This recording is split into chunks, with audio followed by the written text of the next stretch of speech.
अस्सलाम वालेकुम। हमने स्टार्ट किया था second chapter solving a biological problem. 9th class की बायोलॉजी का सेकंड चैप्टर है। इसमें हमने बायोलॉजिकल मेथड को देखा था कि इसके 7 स्टेप्स थे, जिनमें हमने 3 स्टेप्स को लास्ट वीडियो में कवर किया है और इसके इंट्रोडक्शन को। ठीक है, आज हम नेक्स्ट 3-4 स्टेप्स को फॉलो करेंगे और देखेंगे कि ये क्या है। सबसे पहले क्या है कि बायोलॉजिकल प्रॉब्लम को हमने रिकॉग्नाइज़ किया, उसके बाद हमने ऑब्जर्वेशंस की। जैसे कि मलेरिया के केस में हमने कुछ ऑब्ज़र्व किया और ऑब्जर्वेशंस को हमने राइट किया। Like malaria and marshy areas have some connections, plasmodium seems in the blood of the patient. इसी तरह हमने ऑब्जर्वेशन से एक हाइपोथेसिस को राइट किया। मींस हमने एक ऐसी स्टेटमेंट राइट की जिसको हम टेस्ट भी कर सकते थे। वो एक टेंटेटिव स्टेटमेंट यानी अनकन्फर्म्ड स्टेटमेंट थी। अब हाइपोथेसिस के बाद हमने डिडक्शन राइट की। ठीक है, हाइपोथेसिस, अब मैंने लास्ट वीडियो में भी आपको कहा था कि ये ज़रूरी नहीं है कि जो हाइपोथेसिस हमने राइट की है वो 100% ट्रू हो। ठीक है, ये 100% ट्रू भी हो सकती है और रॉन्ग भी हो सकती है। अब साइंटिस्ट ने क्या किया, जो हाइपोथेसिस राइट किया उसको कंसीडर ये किया कि ये ट्रू है। ठीक है, जब हम उसको कंसीडर करेंगे तभी हम नेक्स्ट स्टेप्स की तरफ फॉलो करेंगे। तो हमने ये कंसीडर किया कि जो हमने हाइपोथेसिस राइट की है, लाइक मलेरिया के केस में जो हमने फर्स्ट हाइपोथेसिस राइट की थी, Plasmodium is the cause of malaria, हमने ये कंसीडर किया कि हाइपोथेसिस जो है वो ट्रू है। ठीक है, नेक्स्ट हमने हाइपोथेसिस को ट्रू मानते हुए डिडक्शन को राइट किया। डिडक्शन अब एक ऐसी स्टेटमेंट है जिसमें हम इफ़ और देन का यूज़ करते हैं। ठीक है, इफ़ और देन का यूज़ करके कि अगर ऐसा है तो फिर ऐसा होना चाहिए। If plasmodium is a cause of malaria then all person ill with malaria should have plasmodium in their blood. ठीक है, तो ये डिडक्शन हमने राइट की जिसमें हम इफ़ और देन का यूज़ करके एक और स्टेटमेंट राइट करते हैं। और अब हमारा नेक्स्ट स्टेप क्या है, एक्सपेरिमेंटेशन। एक्सपेरिमेंटेशन में हम एक और अब एक्सपेरिमेंटेशन करना नेक्स्ट हमारा स्टेप है एक्सपेरिमेंटेशन। तो एक्सपेरिमेंटेशन में हम इसके साथ एक तो वो प्रॉब्लम जो हम फेस कर रहे हैं या हमारे पास जो मलेरिया के पेशेंट है उनके ऊपर तो हमने टेस्ट करना ही करना है। ठीक है, वो एक्सपेरिमेंट है। अब एक्सपेरिमेंट जब हम करे होंगे तो हम उसके साथ एक कंट्रोल ग्रुप लेते हैं। ठीक है, कंट्रोल ग्रुप, अब मलेरिया के केस में जैसे कि आपको एक एग्जाम्पल से सिखाती हूँ, यानी एक एग्जांपल से आपको बताती हूँ कि ब्लड ऑफ 100 मलेरियल पेशेंट, अब हमने 100 मलेरियल पेशेंट का भी ब्लड लिया और 100 हेल्दी पर्सनस का भी ब्लड लिया। अब जो हमने हेल्दी पर्सनस का ब्लड लिया है वो हमारे पास क्या है, कंट्रोल ग्रुप। 100 हेल्दी पर्सन का जो ब्लड है, हेल्दी पर्सनस का जो ब्लड है वो क्या है, कंट्रोल ग्रुप। अब हम कंपेयर करके उसके एक्सपेरिमेंटेशन के रिज़ल्ट को समराइज़ करेंगे कि ब्लड जो है हमने मलेरियल पेशेंट का, अब हमारे पास जो रिज़ल्ट आया वो हमारे पास, जब हमने समराइज़ किए सारे रिज़ल्ट्स तो हमारे पास क्या रिज़ल्ट आए कि जो 100 पेशेंट का हमने ब्लड लिया था ना, ब्लड जो हमने 100 मलेरियल पेशेंट्स का ब्लड लिया था, मोस्टली में प्लाज्मोडियम प्रेजेंट था। ठीक है, मोस्टली जो हमारे पास उन तकरीबन आलमोस्ट सभी में ही प्लाज्मोडियम प्रेजेंट था।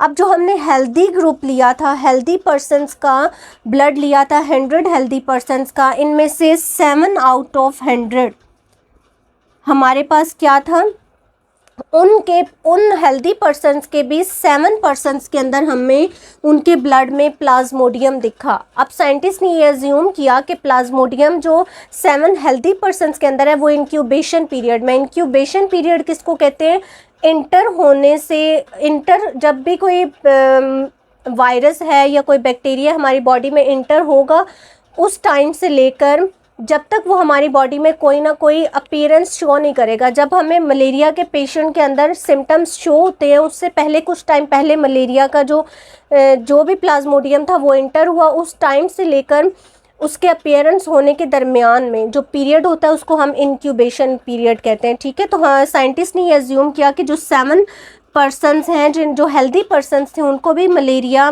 उनके अंदर भी प्लाज्मोडियम दिखा, तो वो इंक्यूबेशन पीरियड में था। ठीक है, हम नेक्स्ट एक्सपेरिमेंटेशन के बाद हमने साथ ही समराइजेशन ऑफ रिज़ल्ट किया, यानी हमने सारे रिज़ल्ट्स को इकट्ठा किया। मैंने अभी आपको बताया कि क्या रिज़ल्ट्स आए। उसके बाद हम एक रिपोर्ट रेडी करते हैं। ठीक है, और अपने रिज़ल्ट को एक रिपोर्ट की फॉर्म में शो करते हैं, कोई भी ग्राफ की फॉर्म में भी हम उसको शो कर सकते हैं, टेबल्स बना के उसको शो कर सकते हैं। तो हमने अपने रिज़ल्ट को इस तरह से रिपोर्ट किया।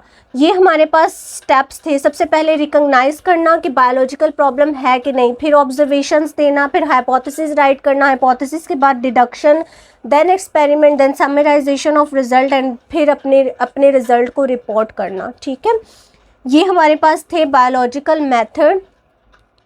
नेक्स्ट है हमारे पास थ्योरी, लॉ एंड प्रिंसिपल। अब थ्योरी क्या है, हमने बार बार हाइपोथेसिस को टेस्ट किया, एक बार नहीं बार बार हमने हाइपोथेसिस को टेस्ट किया, और अगर ये ट्रू है तो ये हमारे पास रिजेक्ट नहीं होगी। मतलब जितनी बार भी हमने हाइपोथेसिस को टेस्ट किया उतनी बार ये ट्रू हमारे पास साबित हुई कि ये बिल्कुल ठीक है जो हमने हाइपोथेसिस को, लाइक जैसे प्लाज्मोडियम के केस में, मलेरिया के केस में हमने ये राइट किया कि Plasmodium is a cause of malaria. तो ये हमने एक्सपेरिमेंटेशन के थ्रू भी इस चीज़ को प्रूव किया कि ये जो हाइपोथेसिस थी ये राइट थी। ठीक है, फिर बार बार इस हाइपोथेसिस के ऊपर टेस्ट हुआ तो ये हाइपोथेसिस हमारे पास ट्रू थी।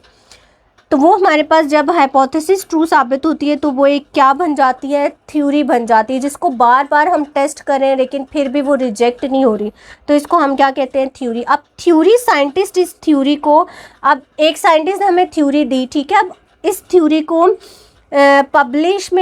पब्लिक किया जाता है और उसके बाद डिफरेंट साइंटिस्ट जो है वो इस थ्योरी को एज अ चैलेंज लेते हैं। ठीक है, जब इसको चैलेंज लिया जाता है और उसके बाद भी चैलेंज के तौर पर भी किसी भी तरह इस थ्योरी को रिजेक्ट करने की कोशिश करते हैं, लेकिन फिर भी अगर ये रिजेक्ट ना हो तो वो हमारे पास क्या बन जाता है, लॉ या प्रिंसिपल हम उसको कहते हैं, जो चेंज नहीं होता। ठीक है, बहुत सारे टेस्ट करने के बाद फिर साइंटिस्ट ने उसको चैलेंज के तौर पे भी लिया, अगर वो चेंज ना हो, वो किसी भी तरह से रिजेक्ट ना हो रही हो और हमारे पास सेम रिजल्ट्स आ रहे हो, तो वो हमारे पास क्या बन जाता है, लॉ या फिर प्रिंसिपल, जिसको हम चेंज नहीं कर सकते।